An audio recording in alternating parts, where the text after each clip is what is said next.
এসো এসো এসো। চলো, ওয়েলকাম। Thank you. কেমন আছো? খুব ভালো আছি, আপনি কেমন আছেন? আমিও খুব ভালো আছি। বেশ। আজকে আমরা এসেছি তোমার বাড়িতে যে কারণে, সেটা হলো আমাদের একটা নতুন জার্নি চলছে। এই জার্নিটার আড্ডা চলছে, এই গল্প বলার এই আড্ডাটার নাম দিয়েছি আমরা কথা বলা। আচ্ছা। সেখানে তোমার থেকে আজকে আমরা জানবো, আড্ডা মারবো নির্ভেজাল, এবং কোনো চর্বিত চর্বণ কোনো ইন্টারভিউ নয়, জাস্ট খোলামেলা আড্ডা। সে আমি প্রথম যে জায়গা দিয়ে তোমার সঙ্গে আড্ডা শুরু করবো। আজকে মোটামুটি কত বছর হয়ে গেল তুমি মানুষকে সাজিয়ে যাচ্ছ? 38 বছর প্রায়। 38 বছর হুম। ধরে তুমি এই কাজটা করছো। আমার একটা জিনিস বলো, সেদিন মানে তুমি যেদিনকে শুরু করেছিলে প্রথম দিন, তোমার প্রথম পরা পাঞ্জাবিটা কেউ একজন পরেছিল, বা তোমার প্রথম ডিজাইন করা শাড়িটা পরেছিল, মনে আছে সেটা কে ছিল? না, সেরকম এক্স্যাক্টলি মনে নেই কে পড়েছিলেন। কারণ ইনিশিয়ালি যখন শুরু হয়েছিল তখন আমরা ছিলাম এক্সিবিশন বেসড, মানে অল ওভার ইন্ডিয়াতে আমরা বিভিন্ন প্রদেশে এক্সিবিশন করতাম। আচ্ছা। তো ওই প্রোডাক্টটা নিয়ে আমরা ভারতবর্ষে, আমার মনে আছে আমরা দিল্লি, বম্বে, মাদ্রাজ, হায়দ্রাবাদ আর ভাইজ্যাক। আমার মনে হয় মূলত বোধহয় প্রথম বোধহয় ছিল জায়গাটা ভাইজ্যাক। ভাইজ্যাক মানে একটা অত্যন্ত বর্ধিষ্ণু জায়গা ছিল, যেখানে আপনার আমরা বছরে হয়তো দুবার এক্সিবিশন করতে যেতাম। একবার পোঙ্গল বলে একটা ওদের ফেস্টিভ্যাল হয় ওই টাইমে, আর আরেকবার দিওয়ালি বা একটু আগের টাইমে। আমার মনে হয় ওই রকমই এক্সিবিশনে কিছু ছিল। পার্টিকুলার কে পড়েছিলেন বা কোনো কাস্টমার কিনেছিলেন সেই কালেকশন। বেশ। তখনও কি তোমার এই কলকাতা নামাই ছিল, না না তখন না, অন্য কলকাতা কোনো নাম নামা ছিল? হয়েছে আমাদের প্রায় 2-2.5 বছর, নতুন লেভেল আচ্ছা, যেটা। আচ্ছা। তখন তখন লেভেল শান্তনু গুহ ঠাকুরতা। লেভেল শান্তনু। হ্যাঁ। সেই সময়ের ফ্যাশন যেরকম ছিল, তো সময়ের সঙ্গে সঙ্গে বদলায়। সেদিনের ফ্যাশনের সঙ্গে আজকের ফ্যাশনের ডিফারেন্সটা তোমার আর্টিস্টিক চোখ দিয়ে তুমি কিভাবে দেখো? আমার যেটা মনে হয় তখনকার ফ্যাশনটা ওয়াজ মোর অফ ট্র্যাডিশনাল বেসড আর কি, মানে আচ্ছা। বেশি ট্র্যাডিশনের মানে আধিপত্যটা একটু বেশি ছিল। এখন যেটা হয়েছে একটু মডার্নাইজেশনের আধিপত্যটা বেশি হয়েছে। এখনকার ইয়াং জেনারেশন মূলত বিশেষত আমি দেখেছি কলকাতায় একটু ট্র্যাডিশনাল কাপড়পত্র কম পরেন সেই হিসেবে।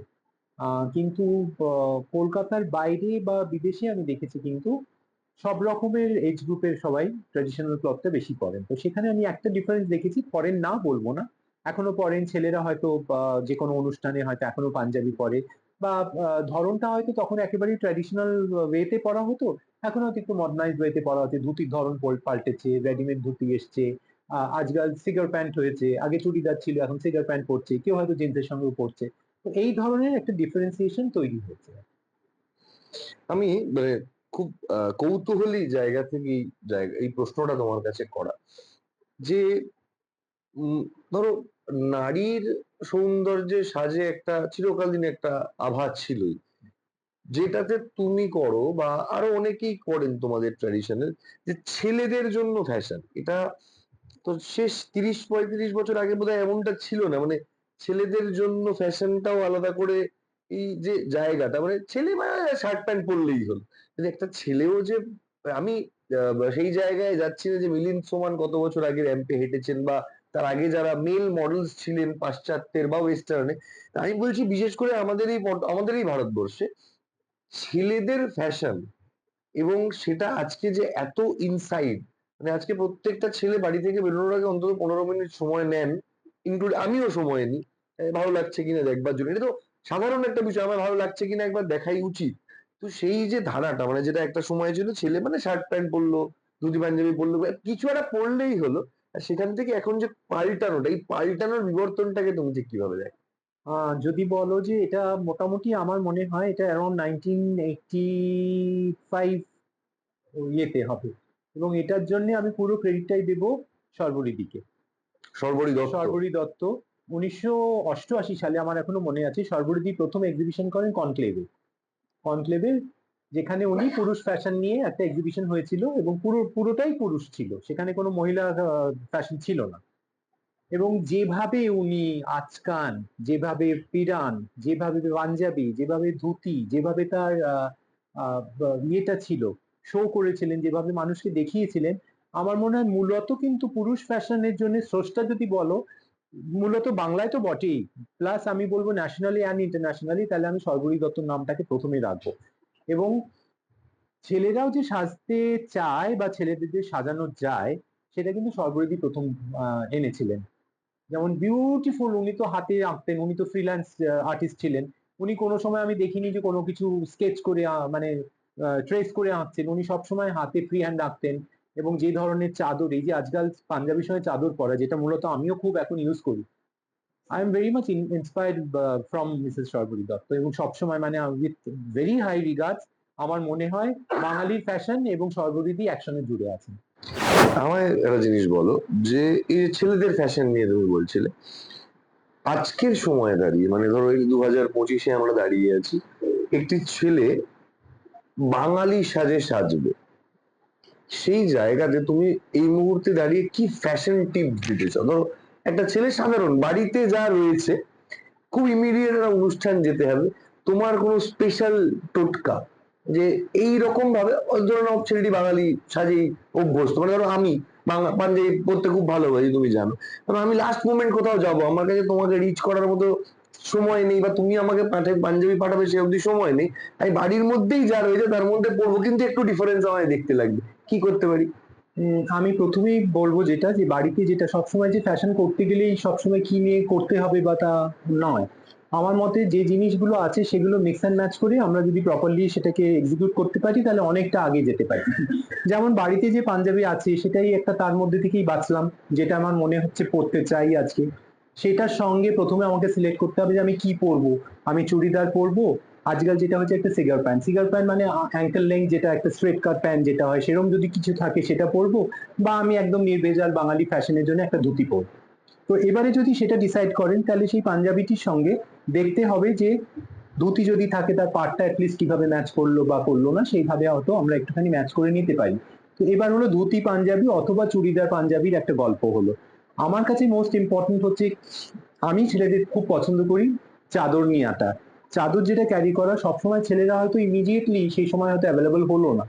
বাড়িতে মেয়েরা অনেক দোপাট্টা ইউজ করেন, সাধারণত সেটা 2.5 মিটারের হয়। নর্মাল হাইটের যদি একটি ছেলে হয় তাহলে 2.5 মিটারের চাদরটাকে আমরা কিন্তু খুব ভালোভাবে চাদর হিসেবে ইউজ করতে পারি। তো সেই হিসেবে ওই পাঞ্জাবিটার সঙ্গে যাবে এরকম যদি কোনো দোপাট্টা পাওয়া যায়, তাহলে সেটাকে সুন্দর করে কাঁধে ফেলে হাতে জাস্ট এইভাবে ড্রেপ করে জিনিসটা যদি নেয়, it can be a very মানে ফ্যাশন মানে তুমি স্টেটমেন্ট। বলছো যে যে বার্ডেনটা আমরা অনেক ক্ষেত্রে করে ফেলি, যে এটা মেয়েদের ফ্যাশন, এটা ছেলেদের ফ্যাশন, এই রংগুলো মেয়েদেরই রং, একদম, এই রংগুলো ছেলেদেরই রং, একদম না। আদপেই এটার খুব একটা কোনো গুরুত্ব নেই, না, যে যেটাতে কমফোর্টেবল হতে পারে সেটাই এক্স্যাক্টলি, হতে পারে। তুমি নিজেকে কিভাবে ক্যারি করছো, তুমি নিজে স্বচ্ছন্দ কিভাবে কোন রংটা পোশাকটাতে, তাহলে কোনো ব্যাপার না, কারণ রংটা কোনো ম্যাটারই করে না। আমার মতে হচ্ছে যে এটা ছেলেদের রং বা মেয়েদের রং। হ্যাঁ, আমি একটা দুটো রং হয়তো বলতে পারি যেগুলো হয়তো একটু যেমন ধরো একেবারেই বেবি পিঙ্ক, বা যেমন ধরো মেজেন্টা। এইসব রংগুলো হয়তো এক্স্যাক্টলি হলে একটু হয়তো অসুবিধে হতে পারে, কিন্তু আদার ফ্রম দ্যাট আমি মনে করি না যে ছেলে হলেই আইদার অফ হোয়াইট, নয় মেরুন, নয় ব্ল্যাক পড়তে হবে। No, not necessarily. এটা আমরা এটা অনেক শান্তনুদা খানিকটা আমায় পিঞ্চ করে বললো, যেহেতু আমি সবসময় সাদা পরি, না খানিকটা আমার পিঞ্চ করে বললো। না, যাই না, হোক, এরকম কিছু না, কিন্তু সব রকম আমার মনে হয় ছেলেরা যত ডিফারেন্ট কালার করতে চাইবে তত এক্সপেরিমেন্টাল অনেক কিছু ফ্যাশনে আসতে পারে। আমরা সর্বরী আলোচনায় ছিলাম, এই সময় দাঁড়িয়ে আহ আরো যদি তুমি বর্তমানে তোমাদের প্রজন্ম, তোমার পরের প্রজন্ম, তুমি এই জার্নিটাকে, মানে যেহেতু তোমার থেকে বারবার তুমি কেন কিভাবে দেখছো এটা জিজ্ঞেস করার কারণ হচ্ছে, যেটা তুমি শুরুতে বললে, 38 বছর প্রচুর কিছু বদলে গেছে, মানে তখন যে অঞ্চলটা ফাঁকা মাঠ ছিল এখন সে অঞ্চলটা বহুতলে পরিণত হয়েছে।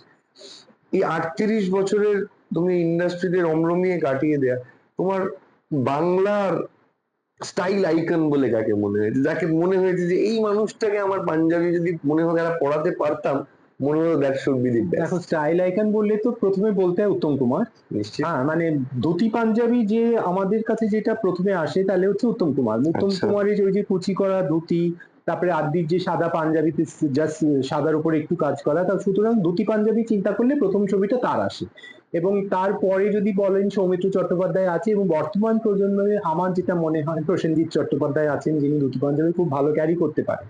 এবং প্রসেনজিতের পরেও আমি বলবো এখনকার নতুন যারা হিরো এসেছেন অনেকেই আছেন যারা অভিনয় করছেন। আমার যেটা মনে হয় যে আমি যদি ঠিক মতো পড়াতে পারি তাহলে বোধহয় সবাইকেই আমি স্টাইল করতে পারবো প্রবাবলি। আমাকে একটু দেখে নিতে হবে যে পাঞ্জাবিটা সাধারণত পড়াতে গেলে একটু হাইটটা ম্যাটার করে। যদি একটু হাইটটা ভালো হয় ছেলেদের তাহলে খুব একটা সমস্যা হবে না। আমরা অনেক রকম আড্ডার মধ্যে যাচ্ছি, যে আমাকে একটা জিনিস বলো, আহ, পাঞ্জাবির প্রত্যাবর্তন বা পাঞ্জাবির পরিবর্তন। ধরো মাঝখানে একটা সময় ছিল, প্রায় ধরো হয়তো পশ্চিমবঙ্গে ছিল না, কিন্তু ভারতবর্ষে তো গোটা ভারতবর্ষে পাঞ্জাবির একটা ট্রেন্ড গোড়া থেকেই আছে। কিন্তু মধ্যিখানে একটা সময় ছিল যখন পাঞ্জাবিটা একদম কর্নার হয়ে যাচ্ছিল। তখন অনেক বেশি করে মানুষ জ্যাকেট, জিন্স, শার্ট, ফর্মালের একটা লম্বা ফ্রেজ গেল, মানুষ শুধুই ফর্মালের উপর খুব কনসেন্ট্রেটিভ হলো। তারপরে আবার ইন্ডো ওয়েস্টার্নে ফিরলো। পাঞ্জাবির শেষ 8-10 বছরে আবার নিজের জায়গা ফিরেছে। এটা একটা নিয়মিত চেনেই এটা ঘোরাফেরা করে, আবার হয়তো 10 বছর পরে পাঞ্জাবি একটু পিছিয়ে বুটকাট জিন্স আসবে। কিন্তু আমার মানে তোমার কি মনে হয় যে ভারতবর্ষের, গোটা ভারতবর্ষই তোমার কম বেশি ঘোরা, ভারতবর্ষে যদি কোনো একটা রিজিয়নকে তোমার বেছে নিতে হয়, যে রিজিয়নটা থেকে যখন তখন ইউ ক্যান পিক সামথিং, যে ওটাই অন ট্রেন্ড হবে, সেটা কি ওয়েস্ট বেঙ্গল নাকি রাজস্থান? ওয়েস্ট বেঙ্গল। ওয়েস্ট বেঙ্গল। বাংলা রাজস্থানে কালার্স বেশি। অফকোর্স কালার্স বেশি, রাজস্থানের বাদনি, রাজস্থানের সাঙ্গেনারি, রাজস্থানের ব্লক সবকিছু কি, কিন্তু এই যে আমি যদি ছেলেদের ফ্যাশন বলি, আমি পুরো ফ্যাশন নিয়েই বলবো। যেহেতু এই যে রিসেন্ট লেভেল আমার কলকাতা নামা, কলকাতা নামাটা করার অর্থটাই হয়েছে যে কলকাতা যেহেতু আমাকে অনেক কিছু দিয়েছে, সেই জন্য আমি তার পরিবর্তে কলকাতাকে কিছু ফেরত দিতে চাই। তো কলকাতা নামার মূলত টার্গেটটা হচ্ছে বেঙ্গল আর্টস অ্যান্ড ক্রাফটটাকে প্রমোট করা। তো আমরা বেসিক্যালি কাজ করি হচ্ছে বাটিক এবং নকশিকাঁথা। নকশিকাঁথা যেমন আমাদের একটা শান্তিনিকেতনে একটা নিজস্ব ওয়ার্কশপ আছে। তো এই যে বলছো মিক্স অ্যান্ড ম্যাচ করে বা এই যে ট্র্যাডিশনাল ফ্যাশন বা পাঞ্জাবি, বাংলায় যে ধরনের ক্রাফট আছে, যে ধরনের ক্রাফটটাকে প্রজেক্ট করতে পারি, আমার মনে হয় প্রচুর প্রচুর, মানে কাজ করে শেষ করতে পারবো না, আমার সারা জীবনও শেষ করা যাবে কিনা তার ঠিক নেই। হ্যান্ড ব্লক করতে পারি, হ্যান্ড পেইন্ট করতে পারি, বাটিক করতে পারি, নকশিকাঁথা করতে পারি। তো একটা স্টেটে এত রকমের ফ্যাশন নিয়ে কাজ করার আমার যেটা মনে হয় যে Bengal is suppose to be প্রথম 3 জনের মধ্যে যদি আনা হয় তাহলে বাংলাকে আমি প্রথমে রাখবো। ডেফিনেটলি রাজস্থান খুব রিচ কালচার ওয়াইজ, কিন্তু আমার মনে হয় that is more into women's wear. তো তোমার যে কলকাতা নামা, কলকাতা নামা তো নামকরণের বিষয়টা তুমি বললে, এই কলকাতা নামাটা তুমি ট্রিবিউট দিচ্ছ এই শহরকে, এটা কিন্তু আমরা আরেকটু এলাবোরেটলি জানতে চাই, এক্স্যাক্টলি তুমি যে কি কিভাবে ট্রিবিউট দিই। তোমার কলকাতা নামার একটা পাঞ্জাবি যেমন আমার খুব পছন্দ, বহুদিন ধরে আমাদের কথা হয়েছে পাঞ্জাবিটা আমি পরবো, আর অকেশন পাইনি বলে পড়া হয়নি, হয়তো পরবোই এর মধ্যে। আর কি কি ভ্যারিয়েশন তোমার কলকাতার মধ্যে আছে? কলকাতা নামায় স্টার্টিং ফ্রম আজকে তুমি যেটা পড়েছো, এটা হচ্ছে ধনেখালি। হুম। যে কোনো কিন্তু সুতি, ধনেখালি তো ওয়েস্ট বেঙ্গল, ধনেখালি কি শুধুই কলকাতা? না, বাংলা, মানে কলকাতা নামার লেভেলটার অর্থ খালি যে কলকাতা তা না, এটা বাংলা। ওকে। মানে আমি ওয়েস্ট বেঙ্গলকে পুরোটাই এর আন্ডারে আনবো, রিপ্রেজেন্ট করছে। রিপ্রেজেন্ট করবো আর বাহ। কি বাংলাকে। যেমন খাদি, জামদানি, ধনেখালি, সুতির মধ্যে আমি এটা নিয়ে এলাম। কটন বেসেও আমরা অনেক কিছু করি। তারপরেই আমরা যেটা আসবো সেটা হচ্ছে বাটিক। আমি 2 ধরনের বাটিক নিয়ে কাজ করি। একটা হচ্ছে সরুতুলির বাটিক বা আলপনা বাটিক, যেটা রবীন্দ্রনাথের পুত্রবধূ আহ, একদম শান্তিনিকেতনে নিয়ে এসেছিলেন, প্যারিস থেকে শিখে নিজে এনেছিলেন। সেই সাবেকি বাটিকটা যেটা টিপিক্যাল সেই ফর্মে আমরা করতে চাই। এছাড়া আমরা একটা কন্টেম্পোরারি বাটিক করি, সেটাতে হচ্ছে বিভিন্ন রকমের একটু মডার্নাইজেশন, আর্ট মডার্নাইজেশন নিয়ে তার সঙ্গে একটু কালার এক্সপেরিমেন্ট। সরুতুলির বাটিকটাতে যেটা হয়, সব কালার আনা যায় না হয়তো, বা সে সব কালার স্যুট করে না, সেখানে মূলত আমাদের কিছু বেসিক কালারে স্টিক করতে হয়। কিন্তু কন্টেম্পোরারি বাটিক যেটাতে, সেটাতে আমরা একসঙ্গে একাধিক কালার ইউজ করতে পারি এবং একসঙ্গে একাধিক কালার ইউজও করি, করে সেটাতে আমরা কিন্তু আসি। এছাড়া আমরা একটা নতুন কালেকশন লঞ্চ করেছি যেটা হচ্ছে হ্যান্ড পেইন্ট। হ্যান্ড পেইন্টের সঙ্গে হ্যান্ড ব্লক। এখন মূলত যেটা হচ্ছে সেলফ স্ক্রিন এবং ডিজিটালের দৌরাত্মে আমাদের কিন্তু হাতে ব্লক, যেটা ব্লক প্রিন্ট, যেটা কাঠের ব্লক দিয়ে হয়, সেটা কিন্তু হারিয়ে যেতে বসেছে। তো সেটা কিন্তু বেঙ্গলের আরেকটা স্পেশালিটি। সেটা ভারতবর্ষের বিভিন্ন প্রদেশে হ্যান্ড ব্লক হয়, কিন্তু বাংলাতেও হয়, কিন্তু বাংলাতে এখন কিন্তু খুব কম দেখা যায়। এখন সবকিছুই আমরা দেখে নিচ্ছি স্ক্রিনে হয়ে যাচ্ছে। ইভেন আমাদের যে হেরিটেজ পেন্টিং গুলো, আজকে মধুবনী বলো, আজকে যে পটচিত্র বলো, আজকে যে তোমার এনি কাইন্ড অফ পেন্টিং যেগুলো, সেগুলোকে এমন ভাবে স্ক্রিনে তৈরি করে ফেলা হচ্ছে যে সেই পেন্টিং এর মানে পুরো আভিজাত্যটা কিন্তু নষ্ট হয়ে যাচ্ছে দিকে। কিন্তু কোথাও একটা কি তোমার মনে হয় না যে সময়, এবার এটাকে তুমি কমার্শিয়াল অ্যাসপেক্টে হ্যাঁ, বিভিন্ন রকম আহ, উত্তর আসতে পারে, কিন্তু আমার কোথাও একটা কি মনে হয়, ধরো আমার কালকে সকালে মনে হলো একটা মধুবনী পড়বো, তুমি বলতেই পারো যে সবুরে মেওয়া ফলে, আমি ধরো নেই, আমি অপারগী, ফার্স্ট ওয়ার্ল্ড, আমি ওদের যা কথা বলা সিরিজে প্রত্যেককেই, যারা যারা আমাদের অতিথি হয়ে আসছে, আমরা জিজ্ঞেস করি ফার্স্ট ওয়ার্ল্ডটা তো আমাদের একটা খুব অন্তরায়। ধরো আমার কালকে সকালে এমন একটা অকেশন যেখানে আমার মধুবনী পড়বার খুব ইচ্ছে, সে সময় দাঁড়িয়ে মধুবনী নেই, তোমার কাছে নেই, বা আরো যারা সমসাময়িক তোমার ডিজাইনার বন্ধুরা আছেন কলকাতা শহরে নেই, বা যেগুলো পাচ্ছি আমার বাজেটে কুলোচ্ছে না। এমত অবস্থায় কেউ আমাকে বললো যে ডিজিটাল করলে বাজেটটাও কমবে এবং কোথাও একটা গিয়ে আমার পারপাসটাও সলভ হবে। এটাও তো একটা ঘটনা, এটা তো অস্বীকার অবশ্যই করবার ঘটনা, জায়গা নেই। অস্বীকার করার কথা না। মডার্নাইজেশনের যুগ, কস্ট সেভিং এর যুগ, নিশ্চয়ই সেটা ঘটনা। কিন্তু সমস্যাটা কি হচ্ছে বিকি, যে হুবহু যে ক্রাফটটা হাতে করে তৈরি করা একটা মধুবনী আর্ট, পার্টিকুলারলি যেটা যে শিল্পী করেন তিনি হয়তো একাধিকভাবে, মানে স্টার্টিং ফ্রম দ্য ইনসেপশন থেকে পেন্টিংটা শেষ করা অবধি তিনি কিন্তু প্রচুর মানে তার একটা ক্রিয়েটিভিটি তার মধ্যে দিয়ে তিনি একটা জিনিস বানালেন। এবারে যেটা বানালেন তাতে তার একটা নিজস্ব আভিজাত্য, তার একটা নিজস্ব ব্যক্তিশৈলী রইলো কিনা? রইলো তো। এবার তুমি কি করলে, মডার্নাইজেশন করতে গিয়ে সেই জিনিসটাকে নকল করলে, করে তুমি তার ছবি তুললে, ছবি তুলে তুমি ছেপে দিলে। আমার আপত্তিটা সেই জায়গায়।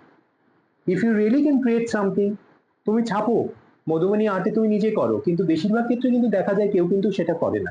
বিখ্যাত পেন্টিং, বিখ্যাত ব্যক্তি, বিখ্যাত ব্যক্তিদের কাজগুলো, যেগুলো পটচিত্র, পটচিত্র নতুন ভাবে তো করাই যেতে পারে। পটচিত্র মানেটা কি, যে সমসাময়িক কালের যে সমস্ত আহ, আহ, ঘটনা গুলো চলছে সেই ঘটনাগুলোকে আমরা যেভাবে নিয়ে আসতে পারি সেটাই পটচিত্র, যেটা কালীঘাট পট আগে বলা হতো।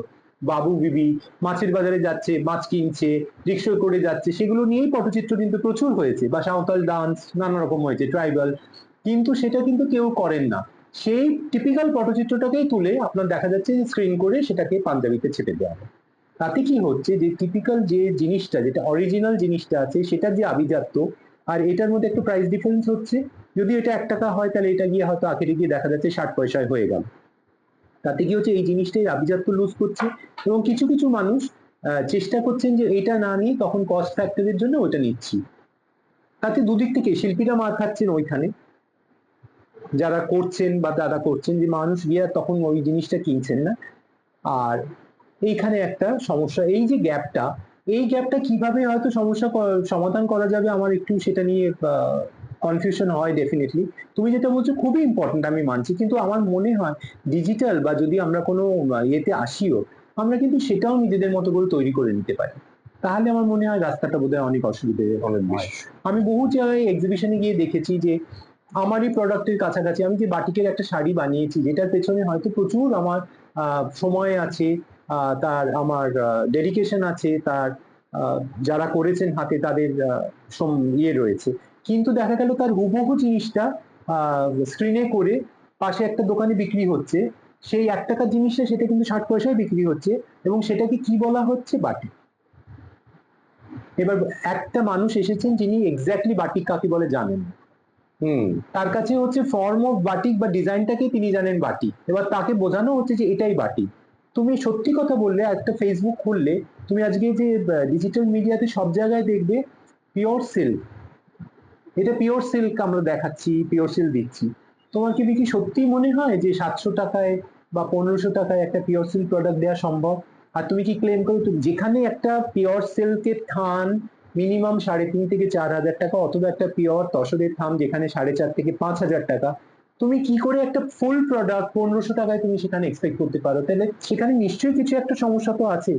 কিন্তু আমরা যে মানুষকে এটা বলছি, বহু কাস্টমার যারা না জেনে জিনিসটা কিনছে, তারা কি বলছেন, তারা দে আর থিঙ্কিং যে দে আর ওয়ারিং দ্য, এবং এখানে খুব একটা দোষ তো মানুষকে দেওয়া যায় না। না, ধরো মানুষ একটা তো বুঝতে একটা পারছেন না। লেম্যান আমার মতো, বুঝতে আমি পারছেন আমার না। বাড়ির কোনো গুরুজনের জন্য শাড়ি কিনবো, আমি তোমাকে ফোন করে বলতে পারি দাদা আমার অমুক পিসিকে একটা শাড়ি দিতে হবে, এবার তুমি আমাকে যা বোঝাবে আমি তাই বুঝবো। একদম। এবার এটা আমি তোমাকে বলি আর পাড়ার মোড়ে এক্স ওয়াই জেড বস্ত্রালয়তে গিয়ে বলি একই ব্যাপার, উনি বললেন পিওর সিল্ক, আমি দেখলাম রংটা পছন্দ হচ্ছে কিনা, আমি দেখলাম রংটা ভালো লাগছে, আমার পিসিমাকে বা জেঠিমাকে ভালো লাগবে, আমি দিব্য তা কিনে নিয়ে চলে গেলাম।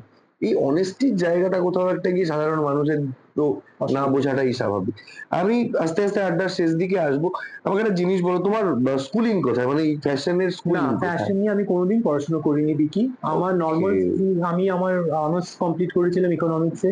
ইকোনমিক্সে হ্যাঁ, অনার্স কমপ্লিট হ্যাঁ, করে তুমি তারপরে আমি ফ্যাশন ডিজাইনিং না, করছো? তারপরে আমি করেছিলাম এমবিএ, আচ্ছা। তারপরে এলএলবি করেছিলাম, কিন্তু ফাইনালটা আমার দেওয়া হয়নি। আচ্ছা। তারপরে অ্যাকচুয়ালি আমি ছোটবেলা থেকে প্রচুর ছবি আঁকতাম, বেশ। ছবি আঁকা শিখেছিলাম, এবং সেটা একসময় আমি ওয়াটার কালার করতাম, তারপরে আস্তে আস্তে ক্যানভাসে এসেছিলাম। তো সেই জিনিসটা আমার মাথায় ছিল যে আমার না ওই জিনিসটা খুব পছন্দ ছিল। তো তারপরে যখন আমি আস্তে আস্তে এই জগতের সঙ্গে যুক্ত হই, মানে এই এক্সিবিশনে যাই, শাড়ি ইত্যাদি দেখতে দেখতে আমার একসময় মনে হয়েছিল যে ওই ফর্মটাকে যদি আমি শাড়িতে নিয়ে আসি তাহলে বোধহয় কিছু করা সম্ভব। তো ইনিশিয়ালি সেটা ধনেখালি বা সুতির শাড়িতে করা শুরু হয়েছিল, হাতে করে আঁকা, বা আমি ডিজাইন করে দিলাম কাউকে দিয়ে আঁকানো। তারপরে যখন দেখা গেল যে না সেটা মানুষের কাছে অ্যাকসেপ্টেবল, তখন আস্তে আস্তে আমি এলাম সিল্কে, তারপরে এলাম তসরে, তারপরে আস্তে আস্তে শিখলাম কাটিং কাকে বলে শিখলাম, টেলারিং কাকে বলে শিখলাম, প্রিন্টিং কিভাবে হয়, টেবিলে দাঁড়িয়ে কাজ করা শিখলাম। তা এটাই হচ্ছে আমার হাতে করি এবং শিক্ষা।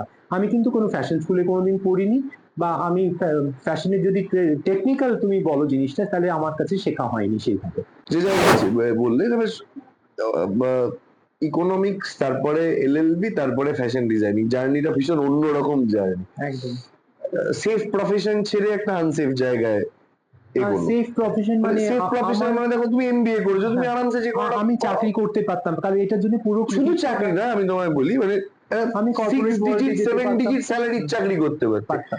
এলএলবিটাও তাই মোটামুটি।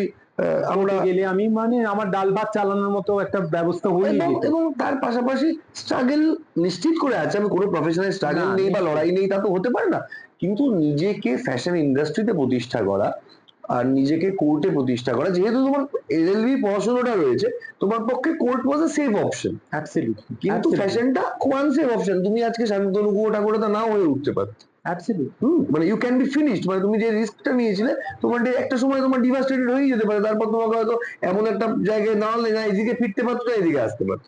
যাই হোক হোয়াট এভার, ভাগ্যিস তুমি এদিকে এসছো, আমরা ভালো ভালো জিনিস পড়তে পারছি। ধরো একটা নতুন ছেলে বা মেয়ে, সে তোমারই মতো কলেজের ফাইনাল ইয়ার, তার একদম মনে হচ্ছে না যে সে চাকরি করবে বা গড়পড়তা কোনো ব্যবসা করবে, তার খুব ভালো লাগে শাড়ি পরতে, তার পাঞ্জাবি আঁকতে ভালো লাগে, তার মনে হয় সে ভালো কিছু প্রেজেন্ট করতে পারে, বাড়িতে পাঞ্জাবিতে ছবি টবি আঁকে।